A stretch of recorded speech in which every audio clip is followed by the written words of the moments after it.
Okay, so you can't see what I'm watching because I'm looking at a computer screen here in front of me, which is behind you.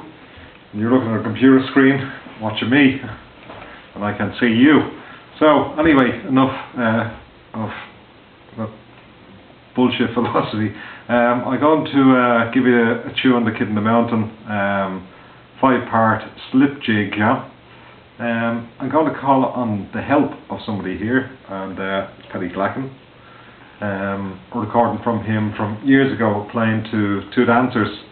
So yeah, just to hear the stamping of the feet, you know, because this music is really for dancing, not for pure entertainment purposes. So yeah, just leave the clip running here in the background with the sound. So see how we get on with this 5-part slip jig, The Kid in the Mountain.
So anyway, there you go. That's it, played pretty much at normal dancing speed. I'll post it up again for you, yeah, at quite a slow speed, just for any learners of the C# D box. Hope that it helped you, and hope you enjoyed the clip. Okay, slán.